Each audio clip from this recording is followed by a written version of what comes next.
Much of what we understand about ancient Egypt is tainted by history seen from a Western European, not an African, perspective. To justify the slave trade and the colonization of Africa, myths were created that African people were inherently inferior and needed to be rescued from a barbaric lifestyle. We often hear about the greatness of civilizations in Rome and Greece, yet their philosophers were inspired by the studies at Kemetic universities and temples. It is in Kemet where the earliest well-developed records of human creativity and intellect are found. Let us go beyond inaccuracy, omission, and misrepresentation to the truth of a special place at a special time, ancient Kemet.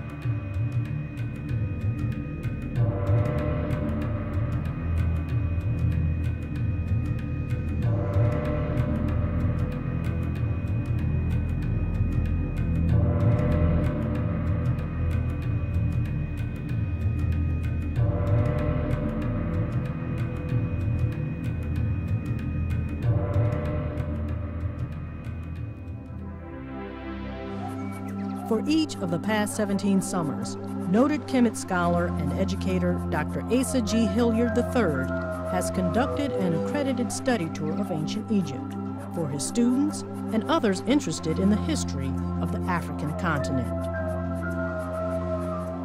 An internationally recognized expert on the ancient civilizations of the Nile Valley, Dr. Hilliard expands his knowledge of the continent's treasures by traveling and studying extensively throughout Africa.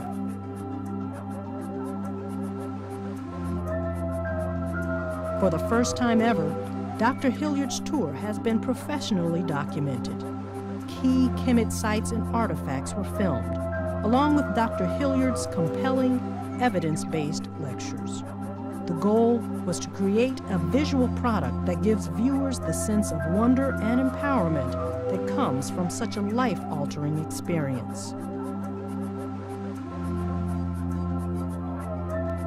First People, Our People, Ancient Egypt Revealed, represents a voice to be heard, a voice that resurrects a culture that has been stolen from, then misrepresented and ignored.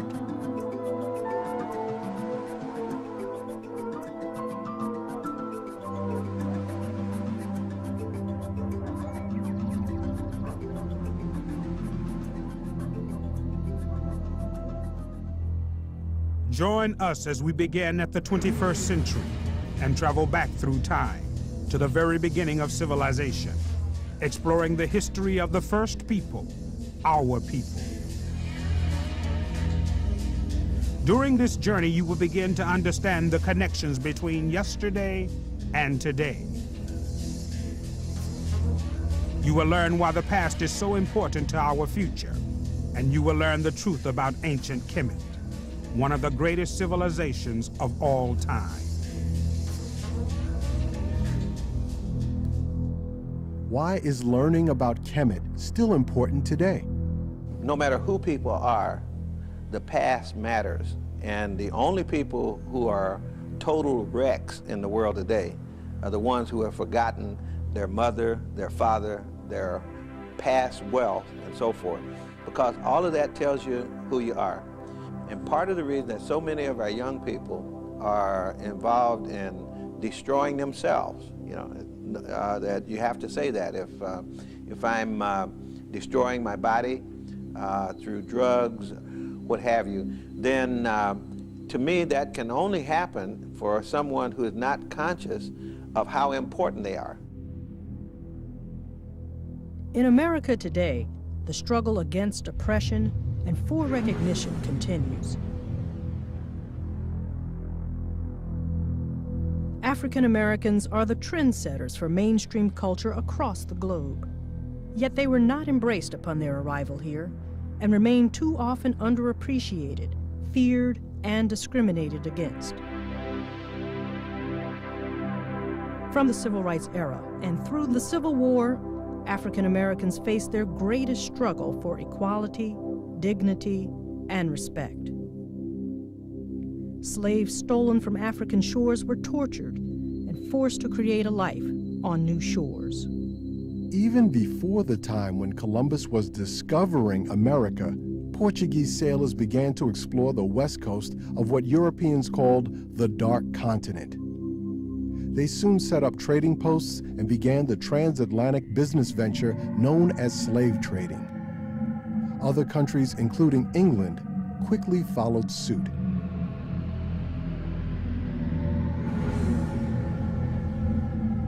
During this period, West African kingdoms, including Mali, Benin, Ghana, and Kanem-Bornu, began to rise.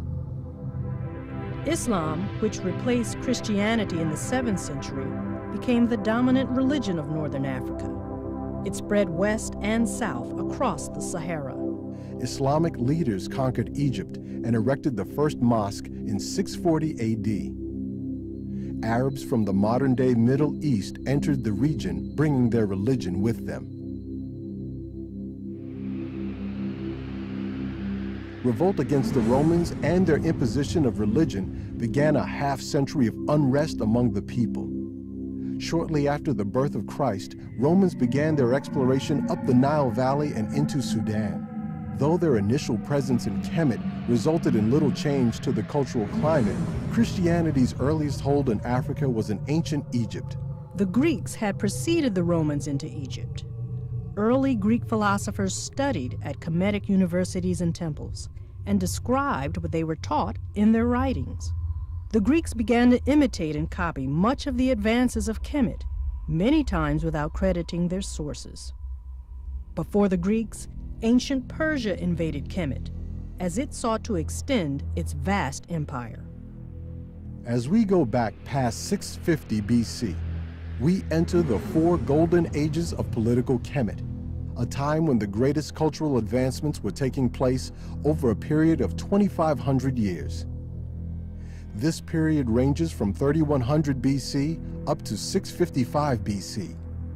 These golden ages, representing 4 major kingdoms, covered more than 25 dynasties and were based on an African lineage. Because of the richness of its documented treasures, this period is our focus. But it is also important to understand political Kemet within the framework of an even longer cultural impact.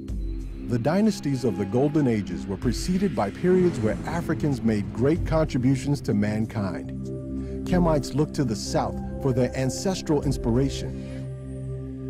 As with Kemet, the fertile Nile Valley also gave rise to the Nubian kingdom of Kush. It stretched for hundreds of miles, from Aswan at the north, through Ethiopia, into the Sudan, following the path of the mighty Nile River, known by the Kemites as the Hapi. In order to better understand the events discussed in this video and when they occurred in time, we will follow a timeline extending from the year 3000 before Christ up until the present day. This timeline consists of 2 elements, a cultural timeline and a political timeline. The cultural impact of Kemetic civilization extends even further back, when philosophy and religion and a shared worldview first began to emerge. It is that deep thought which led to the ascendancy of political Kemet, a time when Kemet became an organized and complex society along the Nile, when monuments were built and the pharaohs ruled. Our primary focus is the period known as political Kemet, extending from the year 3000 BC up to the year 657 BC, when Kemet became known by the Greek name Egypt. The 4 golden ages of ancient Kemet span this period. In particular, we will concentrate on the first golden age, the Pyramid Age. This period, which was also known as the Old Kingdom, extends from 2665 BC to the year 2160 BC. The second golden age, the Literary Age, also known as the Middle Kingdom. This era ranges from the year 2040 BC to 1784 BC. Next is the Third Golden Age, the Imperial and Temple Age. This age was called the New Kingdom, which spans the years 1554 BC through 1190 BC. The fourth and final Golden Age, the Revival Age, was also known as the Late Kingdom. It extends from 720 BC to 657 BC.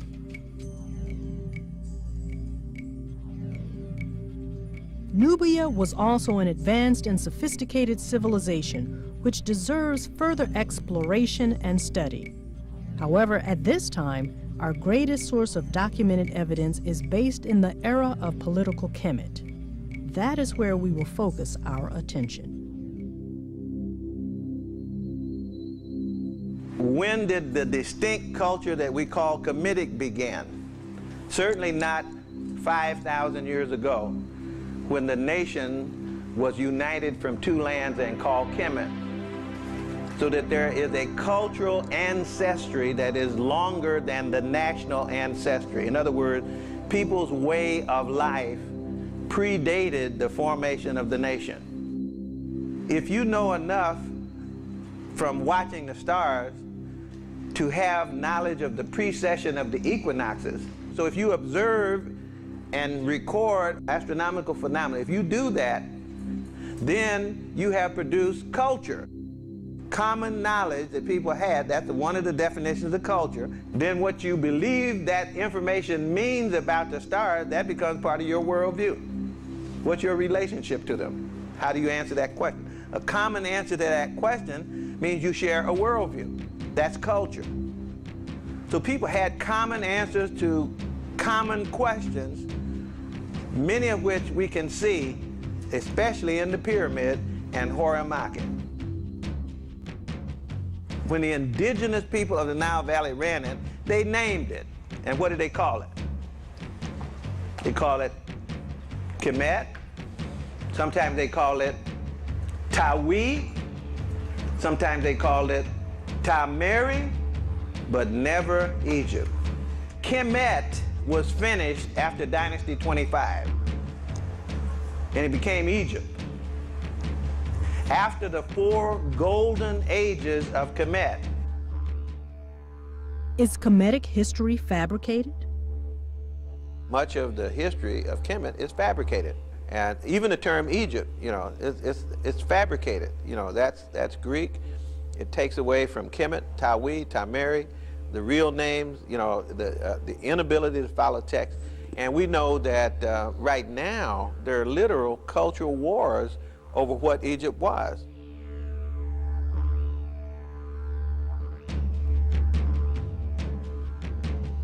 It's these people that we want to know about, not just that they were black, as I said. I mean, that's a tired argument after a while. Who's black and how black are they? It gets sick after a while too. But we have to do that to keep people from stealing something even more important than our phenotype, and that is what's on our mind. What do these people have on their mind? Notice I use the term philosophy and religion, and I use it deliberately because the same people who didn't want the mummies to be black, Kamites to be black, also didn't want them to think. They wanted them to be underdeveloped.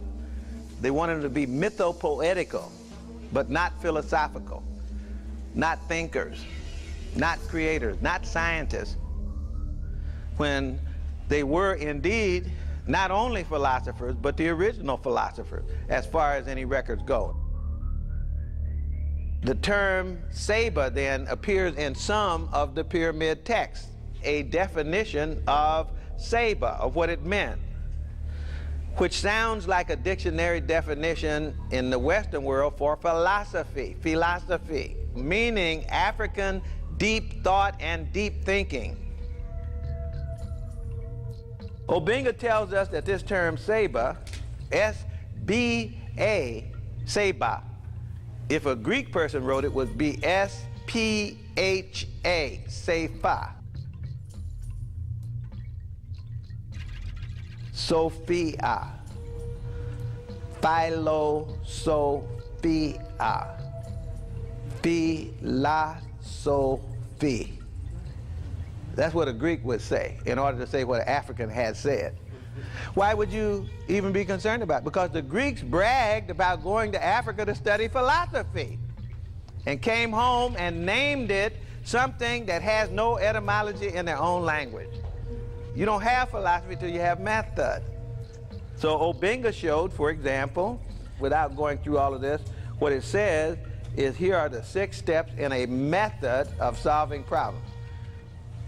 And now historians of science say that the Greeks invented the scientific method. The date on the Kemetic math textbook that has the method in it is 1500 to 2000 before the birth of Christ. It cannot be any younger than 1500 BC. In Greece, it cannot be any older than 600 BC.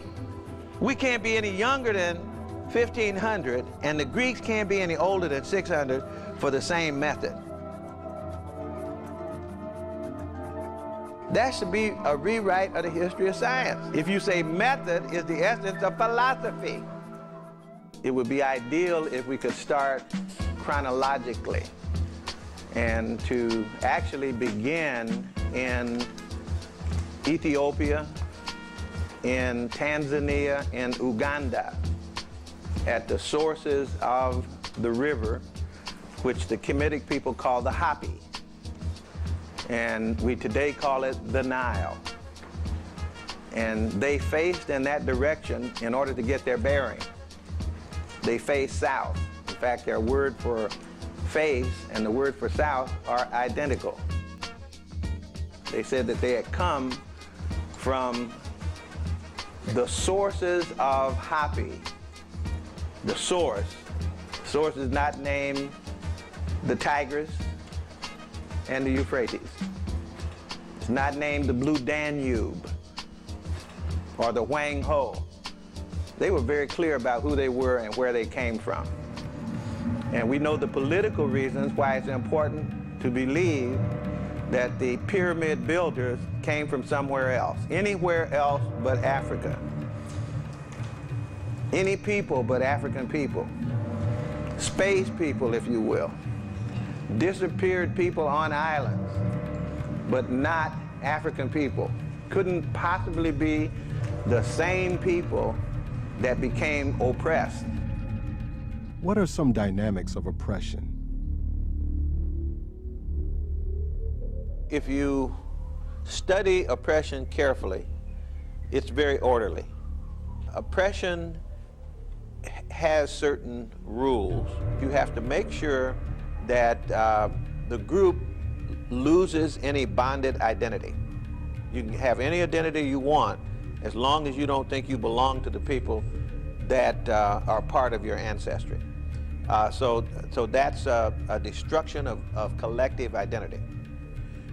Then you must teach that the group that is doing the oppressing is in power because of its genetic superiority.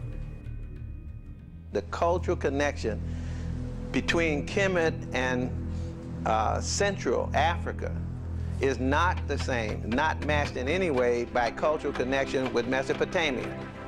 You know, these are African people. You know, they're African culturally, African physically, and they look to the sources not only for the water, but for their heritage. That's what they said, that was their family.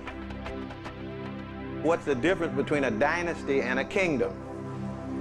A dynasty is simply a group of people who are related by blood, a family of people related by blood. Kingdom is a sequence of dynasties that is unbroken either by disintegration or by outside invasions. What's a golden age? That's the age where you really got it going on, money-wise, politics-wise, science-wise, education-wise, socialization-wise. That's why that's called a golden age, the pyramid age. And we have that locked in around 3,000 years before the birth of Christ.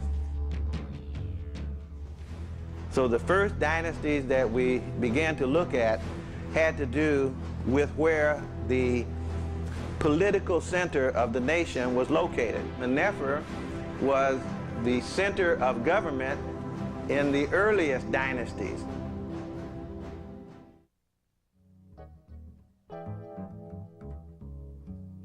The Pyramid Age, or Old Kingdom, represented a period of rapid development in ancient Kemet.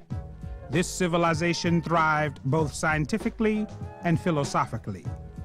The Kemetic culture of the Pyramid Age developed a level of deep thought that led to advancements in philosophy and theology. The higher social organization and stability which came with that deep thought was the foundation for the creation of architectural marvels like the pyramids. Kemetic culture of the Pyramid Age studied nature in order to create rules about how the elements of the universe were defined and interrelated. In essence, the systematic observation and study of the environment was the basis of what became the Kemetic worldview. We have literacy in Kemet from the very first dynasty, in fact, from pre-dynastic times. One of the beautiful things about meta-nature that stops all arguments is that all the figures in meta-nature are common animals, common plants, common tools that happen in the Nile Valley. Why are there no camels in the meta-nature? Because camels are not native to Kemet. If the glyphs were there 3100 BC, and before that, the culture was there. They had a man that got interested in that question, whether this pharaoh who built that middle pyramid is the same one represented in Horemakhet the Sphinx. I refuse to accept the conventional wisdom that Horemakhet is Ka-Afre, which means he's later than the Great Pyramid. I refuse to accept that. The evidence is all against that. He doesn't look like Ka-Afre. This is Ka-Afre, the one you just saw. This is Horemakhet. They don't have the same face. One's prognostic to the extreme, the other isn't. Look at this, the facial angles and everything. They're not the same face at all. Why do they want to argue that? They want to make the Sphinx young. They want to make it younger than Mesopotamia. High cheekbones, phenotypically African. Prognosticism, phenotypically African. Large, soup-cooling, kissing lips, phenotypically African. Wide, air-gathering nose. Those phenotypes that are most typically African, that's what the Horemakhet had, and that's why it's important to stop there. Anytime you start talking about old Africans, somebody's going to tell you about the Phoenicians. They had the shipping, and Africans didn't have shipping. You already see that that's false. Africans had fleets of ships. They used to go to Phoenicia, what would become Phoenicia, to get their cedar. In Lebanon, they go there and get the wood. But nobody came from there to teach these people how to sail. And you have to respect the fact that these are people, among other things, who had very sophisticated study of solar, stellar, cosmic phenomena. Sahu is the Kemetic name for Orion, with the 3 stars in the belt, called a hunter by some. Khafre, Menkaure, and Khufu, their 3 pyramids are, the 2 of them are in a line, but one, the little one, is off to the side. That's exactly the same thing that's happening in the 3 stars in Orion's belt, which they were preoccupied with as observers and wrote about. The shaft in this great pyramid over here, that shaft, if it went all the way through 12,500 years ago, it would have focused on the first star in the 3 stars in Orion's belt, and the ancient Kemites called that Osiris. And Osiris is the god who was dead, buried, and resurrected. And they found if they superimposed these things, that what they were doing was trying to build heaven on earth. They were trying to copy what was above, below. As above, so below. Because these are a connected people, not an alienated people. A connected people. They didn't see themselves alien to anything in the whole cosmos. And so they found a way to interpret in terms of themselves what was going on. Horamakhet is actually facing due east.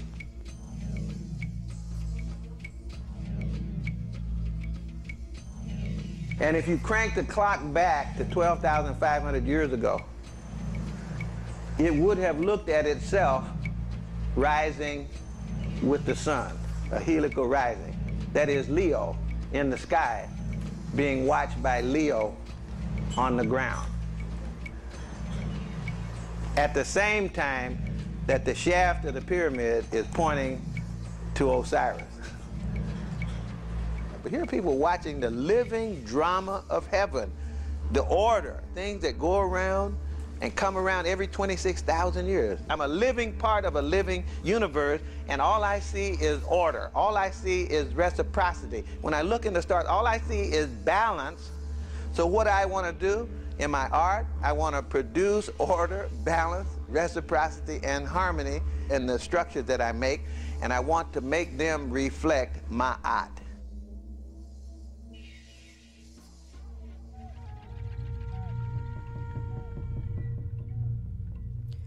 What was the Kemetic Book of the Dead? There's nothing in Egypt called the Book of the Dead. A German scholar who found some text associated with burial named it Das Totenbuch, which means the dead book. And from that, the name, the Book of the Dead. All it takes is the study of the texts themselves to find out that there are no texts that have to do with death. All the texts have to do with life. In other words, the whole purpose of it. In fact, the name that was given to this text by the ancient Egyptians themselves is the Pert Imhru, which means the book of coming forth from darkness into light.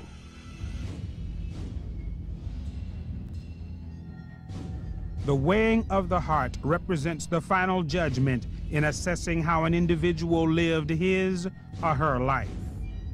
Here, we see the deceased man kneeling in front of the judges. After passing the scrutiny of the judges, the deceased man is led by Anpu to the place where his heart will be weighed on a scale against the feather of Ma'at. In order to pass on, the heart and feather must balance each other. The lightness of the feather can only be balanced by a light heart that is not weighed down by sin.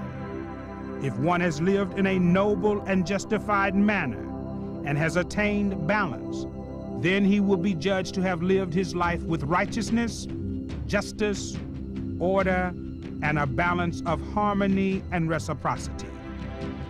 Jehuti, the scribe, master of the word and God of wisdom and writing, ensures the accuracy of the weighing.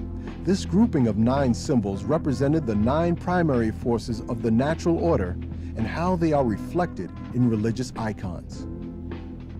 Greeks looked at these symbols and assumed that Kemites, as they did, worshipped multiple gods. However, in Kemetic culture, the 9 represent multiple aspects of one God. And as a whole person, you have to function in all those areas. You have to be a scientist investigating things. You have to be a person who has values and behaviors that fit the Ma'at notion. Remember now, we're talking about symbolic thought. We're talking about metaphor. We're not talking about history. We're talking about finding a way to express deep thought. Look, here's the African worldview. Now I'm saying not Kemet, but African worldview. All you have to do is go all over the continent. And Africans all over the continent believe the world is alive. Africans believe the entire universe, the entire cosmos is living, breathing, throbbing, changing. And so they interact with it in that way. Listen to this. I am a part of the cosmos. The second element in the African worldview. The world is alive. I am a part of the world. I am alive. And as an alive part of the world, I behave in an interactive way with the world, following the same living rules that the world follows. And for that reason, I can study any part of the world and I can find myself in it, or I can study myself and I can find the cosmos in me. So therefore, when I make symbols, I can tell my story by talking, I can tell my story by symbols. But the story that I'm telling is about the relationship that I have with the cosmos. In other words, I have an obligatory relationship with the cosmos, whose main rule is what? What's the main rule? Ma'at.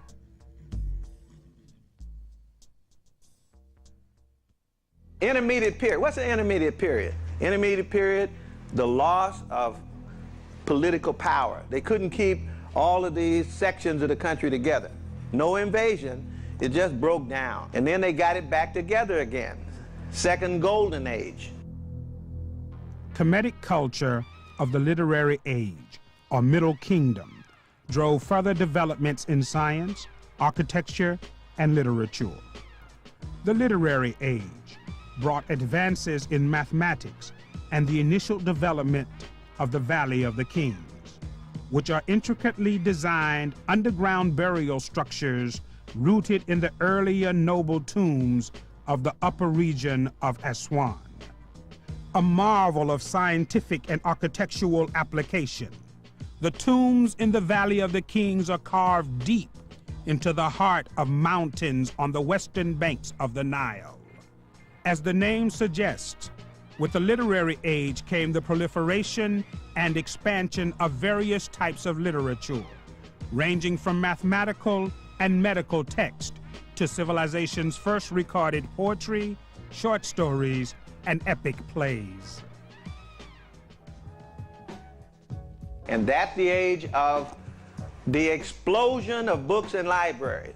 The Alexandrian library was not the first library in Kemet. In the 4th dynasty, they had in the king's cabinet a man who was called governor of the house of books. In the 4th dynasty, which is in what kingdom? Old Kingdom. And when is Alexander the Great? So if he's building libraries in 332, notice that that's after all 4 golden ages, right? This is the highlight, I think, of the great movements in Kemet.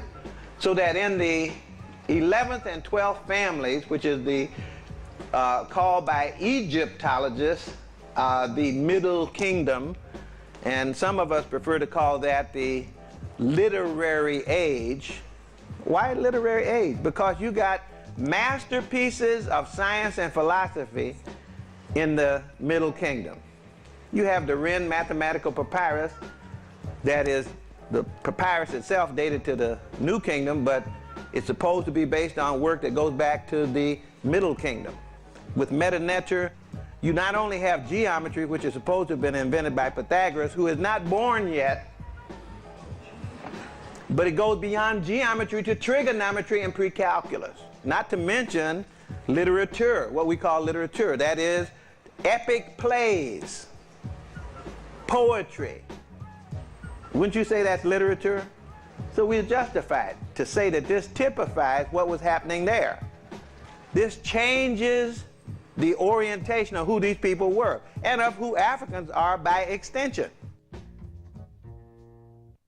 There had been a gap from the late 500s AD until 1822 when no one could read meta-nature.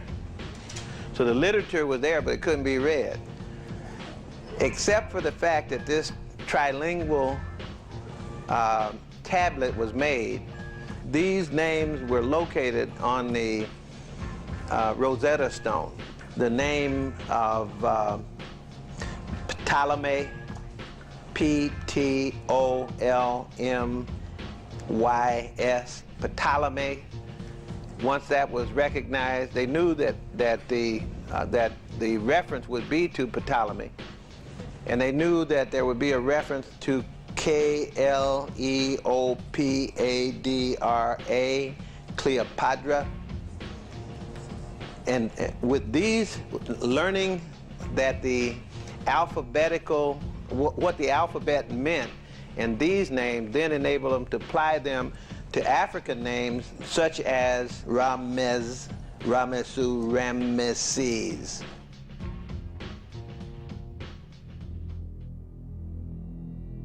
How does most media depict ancient Kemet? One of the things that we can say, if you look at popular film on Kemet, is that fundamentally almost all of them are propaganda pieces. And you can also say that there are favorites that Europeans like to see in their film. They feature certain people over and over and over. One favorite is Ramesses II. They love doing films on Ramesses. Some think he's the pharaoh of the Exodus. Then they have two queens they like. And both of them are foreigners. They like Nefertiti. Nefertiti is from Persia, sold to the pharaoh and becomes the queen by that route. And then they like to show Cleopatra. Cleopatra was a part of a family of generals. When Alexander the Great came to Kemet and called it Egypt, he had generals with him. He died as a young man, and his generals took over, the Ptolemies. That was her family.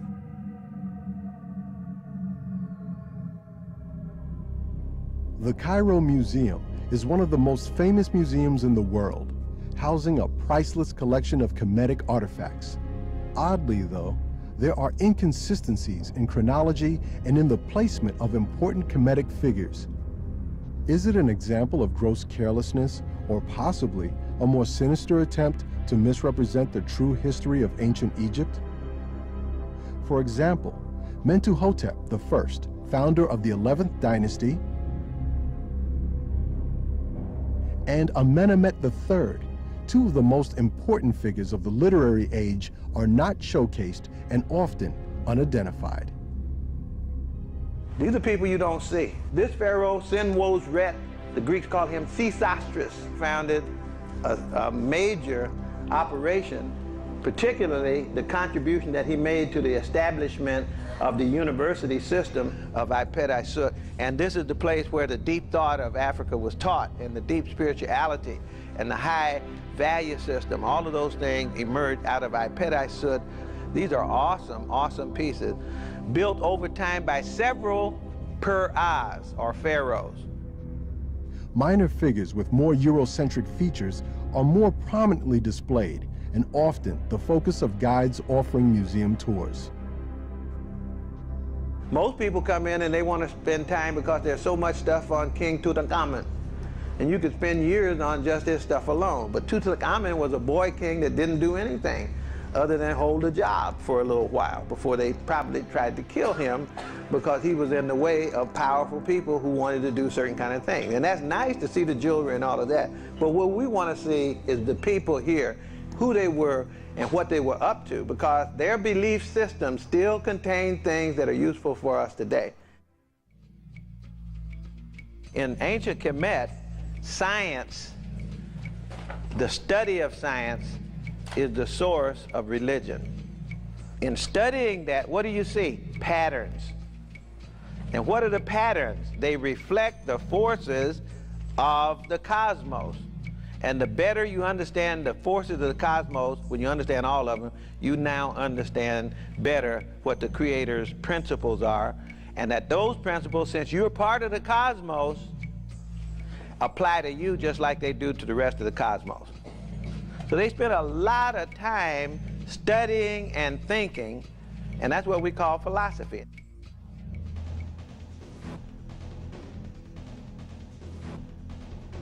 What happens after the Middle Kingdom family? We get a group of foreigners that invade Africa for the first time. There's no record before this. And they came in and took over Kemet for 150 years. Nothing happened to the culture. In other words, this culture stays intact. Even though we had invasions by the Hyksos, it never changed who the Kemites were.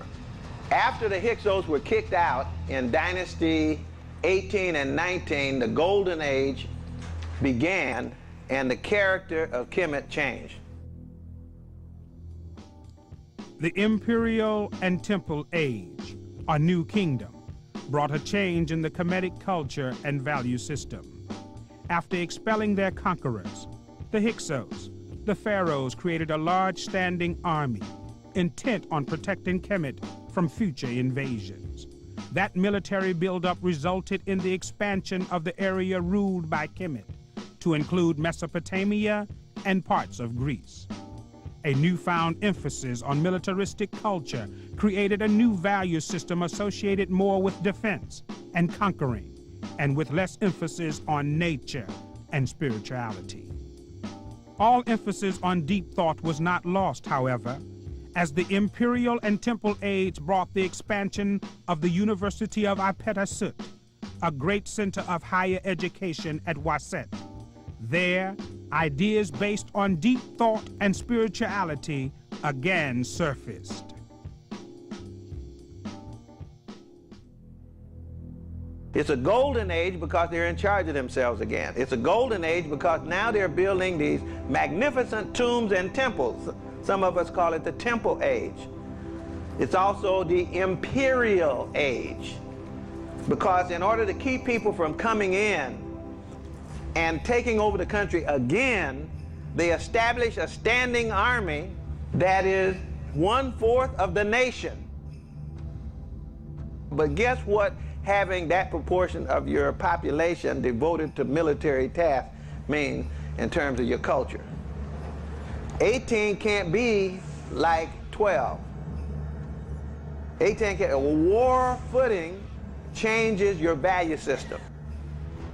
Everything inside that white box in the 18th and 19th dynasties is ruled by Kemet.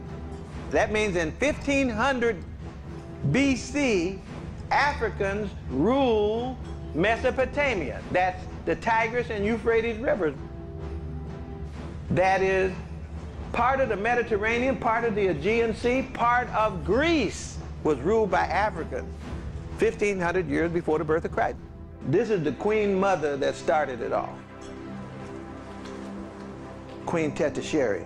Her son had a daughter, Nefertari, queen mother of the 18th dynasty.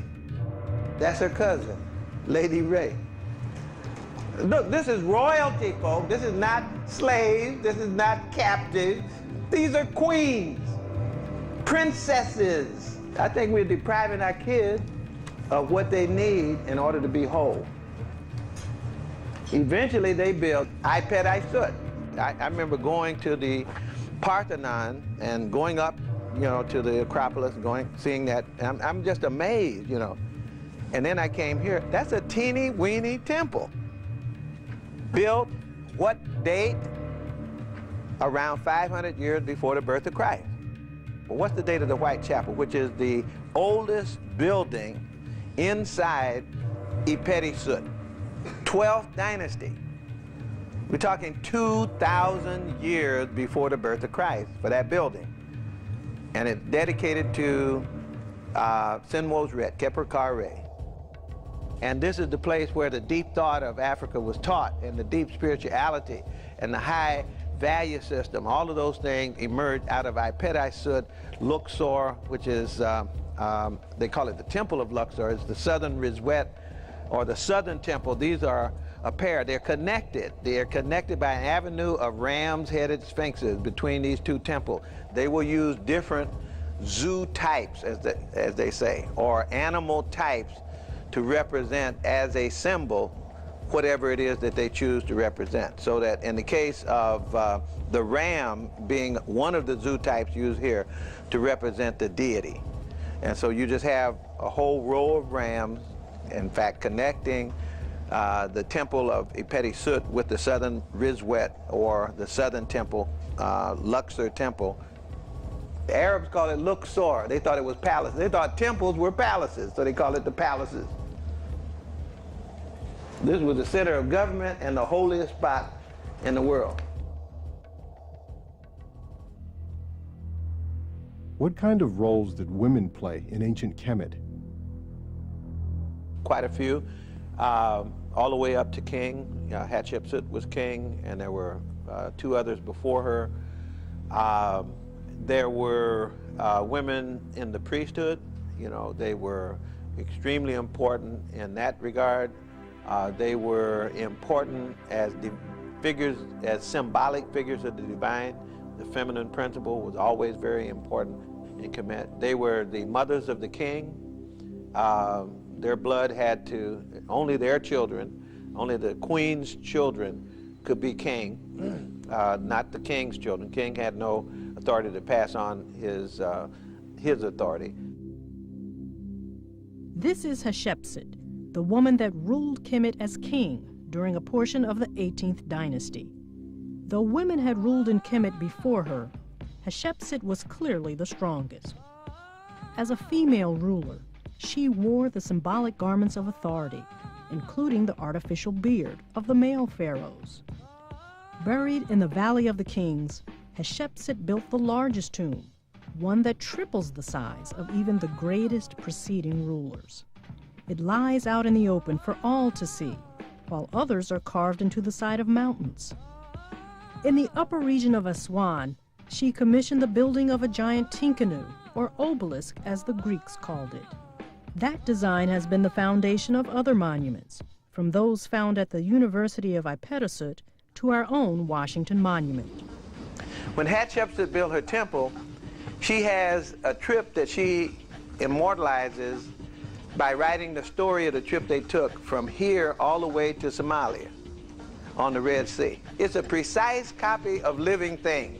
So it's literally a biological record of what was happening in the Red Sea. And so you will find that these are not just artist conceptions of fish. These are actually fish that live in the lakes and in the stream.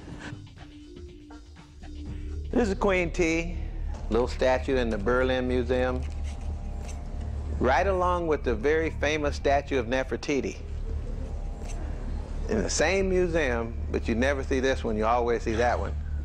She is the mother of Akhenaten, and some people say King Tutankhamun as well. Akhenaten, the one that's supposed to be sick because of his body formation and everything like that.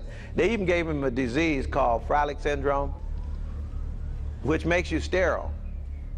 He had 6 daughters, and his little brother, King Tutankhamun. And then you see what happens when they get it for the video games in the United States.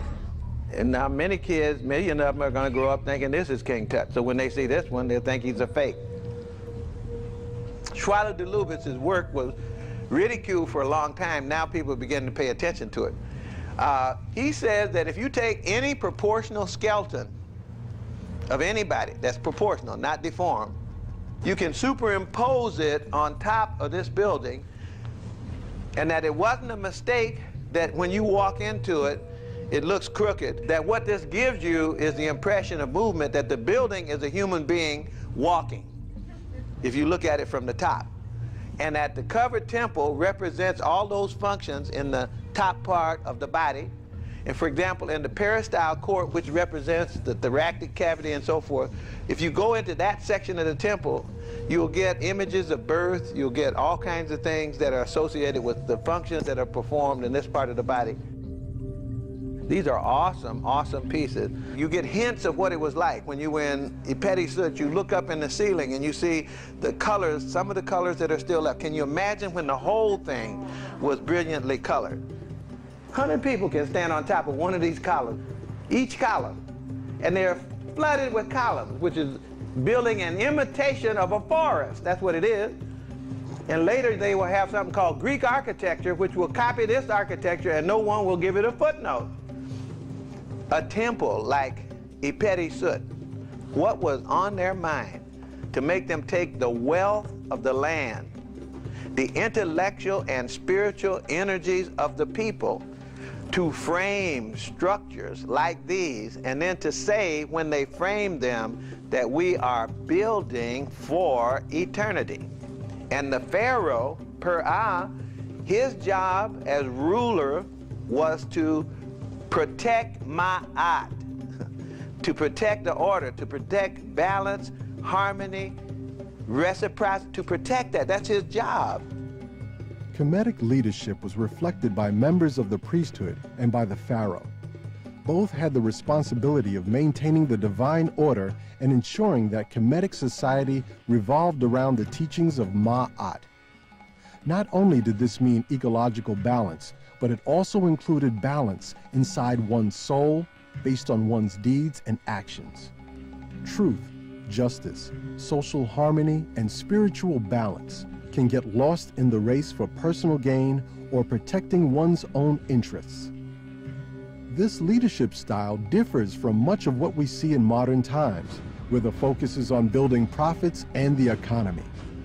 Kemites, too, were concerned with creating success for their society, yet concentrated on maintaining balance with nature and their universe in the process.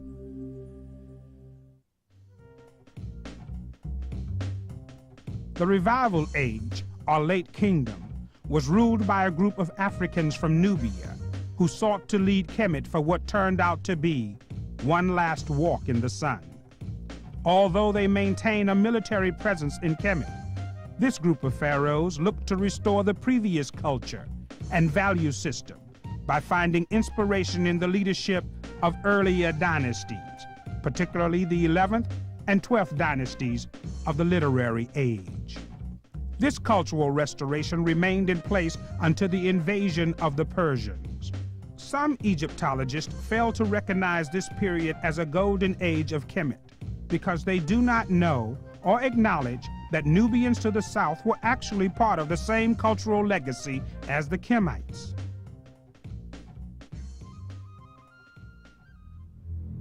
Did Nubians exist in ancient Kemet? Nubians not only did exist, they do exist. They're still there in the same place that they've been for thousands of years in the south of Egypt. Many of the Nubians have been moved by the Arabic-speaking people, and many have mixed in with the Arabic-speaking people. But if you go all the way to Aswan, and you go out onto Elephantine Island, you have people who've been there for a long, long time. And they're Nubians, and they are black people, clearly black, I mean, not shaded and everything else. Let's look at the period after the 18th dynasty, another breakdown. Not really invasions. The big invasions, the next set of big invasions come after the Africans from Nubia came in here, took this thing over, and then ran it, as Dr. John Henry Clark said, for their last walk in the sun one more time to show them how to govern. And then they didn't go to 18 for their inspiration, they went to 12 for their inspiration. So Dynasty 25, that family of Africans from Nubia skipped Nefertari and Nefertiti and Tutmosis. They skipped all of them, went straight back into Dynasty 11 and 12 for their inspiration. Why? Because it was a purer form of value system. That's what they did. So I think that confirms that there was a deterioration in the 18th dynasty of the value system as it operated. And then you can say it was all over after that. Why? Because Persians came in and they brought with them political control. After the Persians, we get Greeks coming in, bringing political control. Edfu and Kamambo are temples built during the Greek and Roman occupation. So you're going to see images that look more like Greeks and Romans. And so that should not confuse you. The people who built the temples were native Kemites. No Greek, no Roman came here, built any temple. So when somebody says a Greco-Roman temple, it means a temple built by Kemites during Greco-Roman occupation. That's extremely important. So they thought Alexander the Great would get them loose from the Persians, and in a way he did, because he seemed to permit the continuation of the culture. And then after Alexander, the Romans. And for a long time, Romans didn't do anything in here to mess up.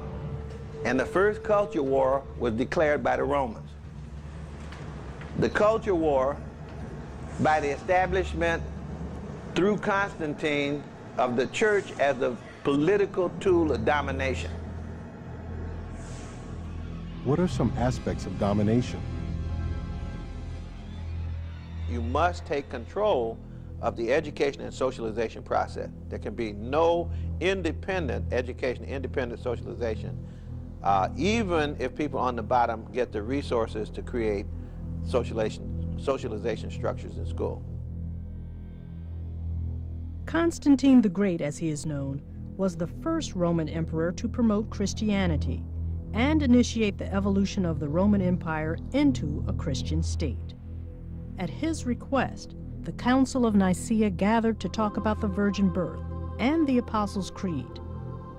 However, Constantine's main interest was not worship, but rather increased political power. He used the church as a political tool of domination and used Christianity to formulate a common belief around which the Roman people could unite.